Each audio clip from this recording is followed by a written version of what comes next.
Good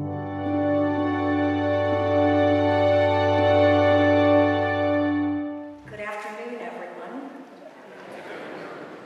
And happy Mother's Day to all you mothers, grandmothers, great-grandmothers, stepmothers, godmothers, foster mothers, aunts, and in fact, any woman who has mentored and tended for others.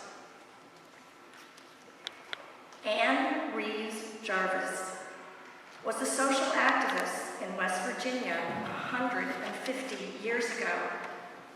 She formed women into what she called Mother's Day work clubs. They worked to improve sanitation as well as to lower infant mortality by fighting disease and curbing milk contamination. In the midst of the Civil War, they tended to wounded soldiers on both sides of the conflict.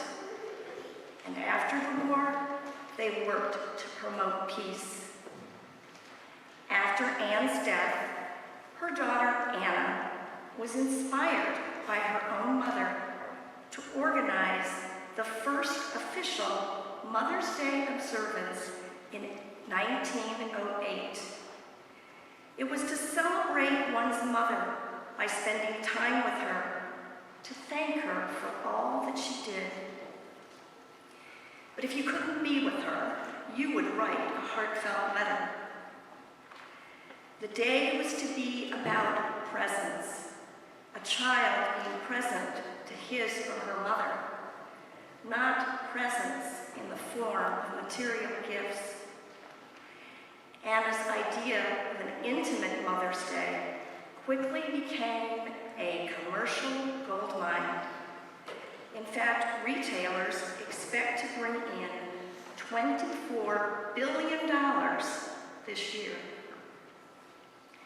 Anna spent the rest of her life trying to refocus the day on going to church and spending time with one's mother.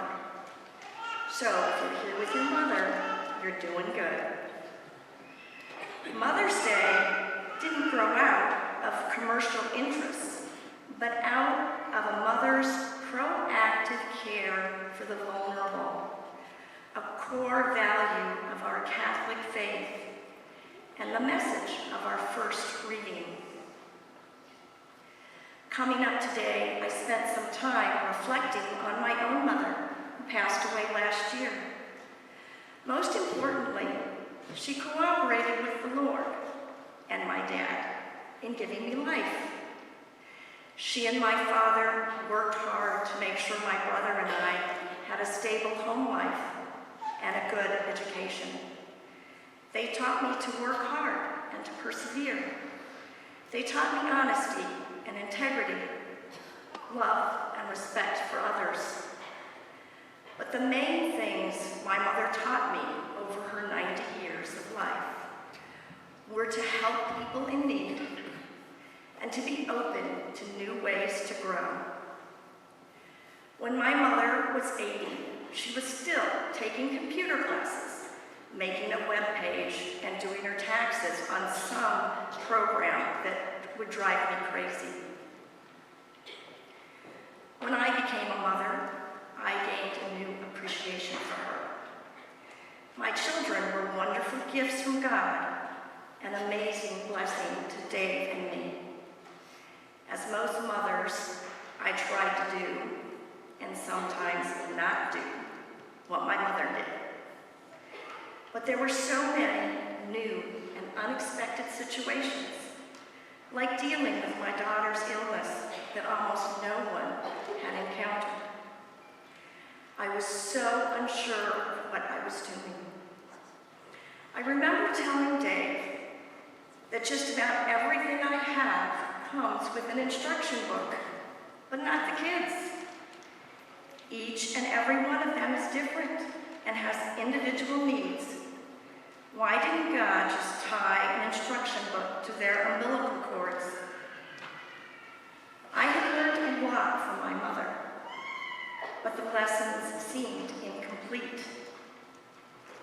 I had become become Catholic just before I married Dave. But I didn't have much catechesis. There was no RCIA back then, and the little I knew was more in my head than in my heart.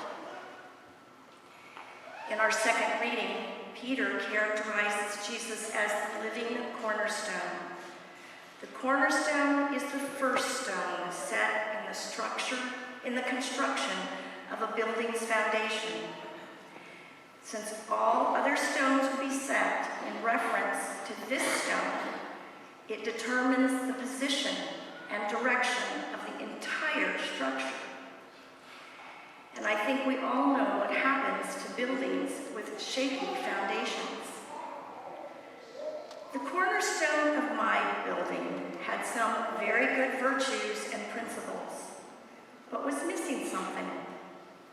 It was only after building a relationship with Christ, namely by spending time with him in scripture, prayer, faith-sharing groups, and ministry, that my life became a more stable, peaceful, and joyful one. I began to find better ways to parent, embracing the forgiveness, peace, and love Jesus showed me, helped through the struggles and challenges of bringing up creative children who could be strong-willed and rambunctious.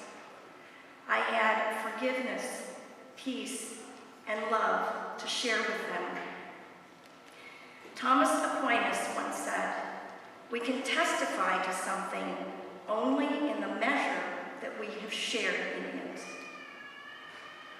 Being a mother, using mother in the broadest sense, is a vocation.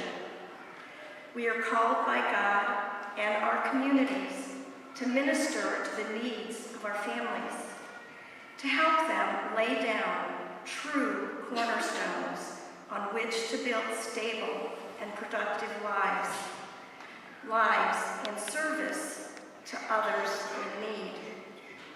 Just like the first deacons described in our first reading, just like Anne's Mother's Day work clothes.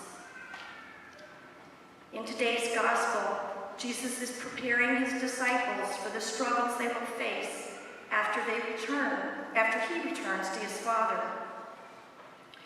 They are at the Last Supper, and this is the last chance to teach them before his death.